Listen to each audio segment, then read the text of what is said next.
And welcome to American Culture. I can officially announce that today is, I think, Sunday, January the 12th, 2025, and tomorrow is the first day of my brand new life. Let me tell you why. Because I have put in the work over the course of the past how many years to get to this very point right here. For the past 3 months, I have been going through deep reflection. Basically, God's been giving me these previous experiences that I used to go into and try to fix and find my place within and to see how I'm going to react. And each one at a time, I've been like, no, that's not it. It's not going to happen.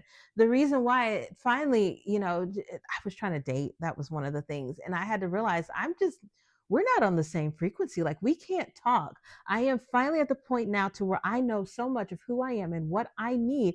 I can clearly see what that is.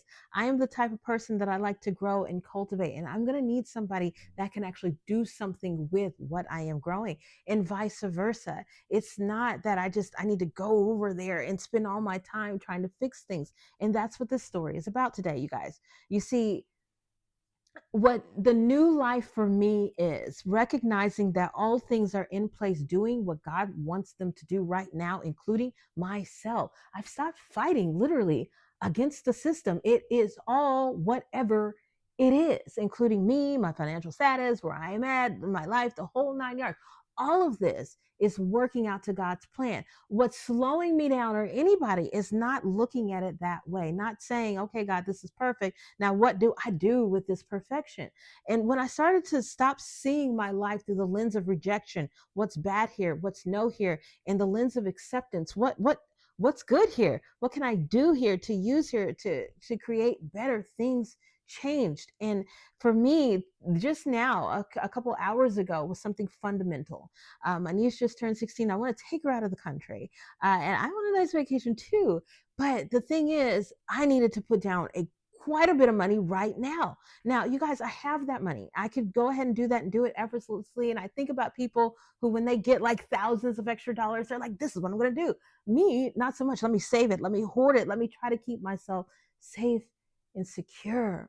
But God's been telling me, no, Alicia, I've given you this abundance as a tool to go out and enjoy and explore and build more abundance, not to just look at it. You can't do anything with looking at it. It's like the parable of the talents, thinking of that right now. And so the moment I went ahead and just paid the money for that trip, there was this wave of anxiety that came over me. Not the bad kind, but just like the whoa, what just happened? Like, what did I just put into motion by taking that leap of faith and saying that I am not going to sit here and wonder what life is going to be like in 2 months? I am going to go ahead and take this step now. Everything else will fall into place. That's the life that I'm living. I'm going to take my steps and let everything fall into place. Before, it was like, if I take steps, things are going to fall apart. The difference. Now it's taking steps and allowing things to fall into place, as opposed to taking steps towards more things falling apart, because it's not going to do that. Because there's nothing broken here. There's nothing here to fall apart. There's going to be life to deal with, you guys. We all have challenges and this and that. It's how we stay strong and gain, strength, courage, confidence. We wouldn't be who we were without those, areas in life that you could have used a lot of help and a lot of love and a lot of nurturing. But that doesn't mean that that's where we have to stay. And so for me, really closing that chapter of feeling rejected and creating that experience for myself over and over and over again, knowing what unconditional love is, applying that to my life and myself, I've truly been able to take a step forward into the new way to being. I will elaborate, you guys, on some of the other things that have to change in your mind, like if you have certain vices, certain things that you do in order to kind of like cope with life.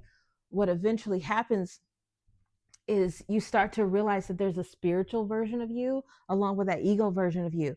And when the ego version dies, the spirit doesn't like alcohol. The spirit doesn't like you dating that person. The spirit doesn't like you trying to be a friend with that person. Spirit doesn't like you smoking, doesn't want like you watching porn, doesn't like you having sex, doesn't like you doing whatever it is that you do. The spirit doesn't like that.